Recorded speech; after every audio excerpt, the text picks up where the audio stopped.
இன்றைக்கி நாம் எல்லா வித பருப்புகளையும் சேர்த்து பருப்பு தோசை எப்படி செய்யலாம் பார்க்கலாம் வாங்க. அதுக்கு முன்னாடி ஜிகே கிச்சன் சேனலை இதுவரை சப்ஸ்கிரைப் பண்ணாதவங்க சப்ஸ்கிரைப் பண்ணிக்கோங்க. உங்களோட சின்ன சப்ஸ்கிரைப் எங்களோட சேனலுக்கு பெரிய சப்போர்ட்டிவாக இருக்கும். இதுக்கு நான் அரை கப் அளவு புழுங்கல் அரிசி எடுத்திருக்கேன்.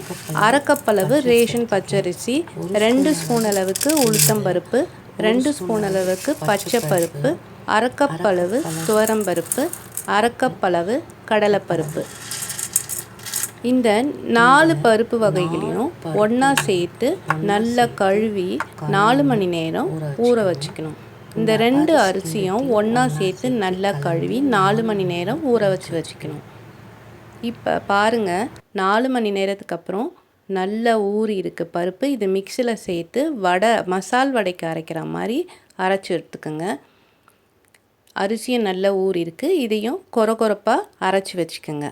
இதுக்கு மிக்சி ஜாரில் 4 காஞ்ச மிளகாய், 3 பச்சை மிளகாய், ஒரு கைப்பிடி அளவு தேங்காய், உங்கள் விருப்பத்துக்கு வேணும்னா கூட கொஞ்சம் சேர்த்துக்கலாம். ஒரு பெரிய துண்டளவு இஞ்சியை பொடியாக நறுக்கி சேர்த்துக்கங்க. இஞ்சியை சேர்க்கறதுனால வாசனையாகவும் வாயு சம்மந்தப்பட்ட பிரச்சனைகளும் வராது.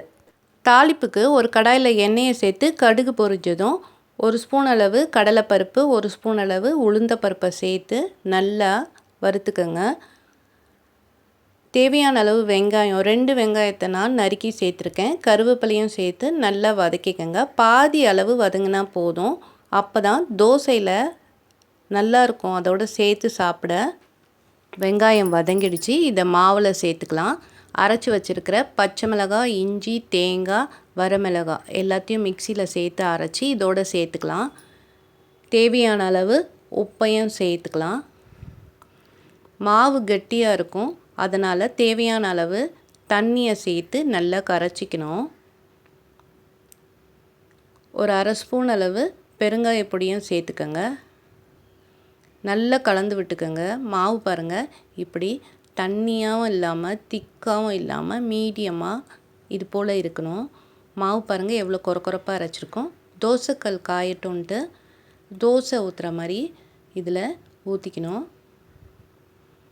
நல்லா பரப்பி விட்டுட்டு உங்களுக்கு எவ்வளோ தடிமை வேணாலும் எவ்வளோ மெலிசாக வேணாலும் பரப்பி விட்டுக்கோங்க.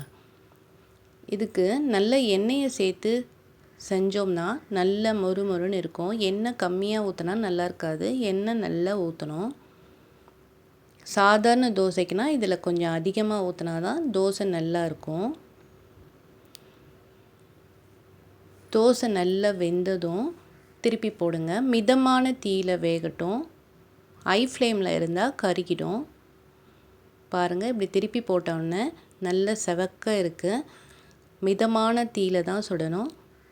பாருங்கள், 2 பக்கமும் நல்லா செவக்க வெந்துடுச்சு.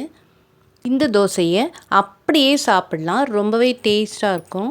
ப்ரோட்டீன் அதிகம் இருக்குது. இந்த தோசையை எல்லாருமே சாப்பிட்லாம். நீங்களும் இந்த தோசையை ட்ரை பண்ணி பார்த்துட்டு எப்படி இருந்துச்சுன்னு தவறாமல் கமெண்ட்ஸ் பாக்ஸில் கமெண்ட்ஸ் பண்ணுங்கள், லைக் பண்ணுங்கள், ஷேர் பண்ணுங்கள்.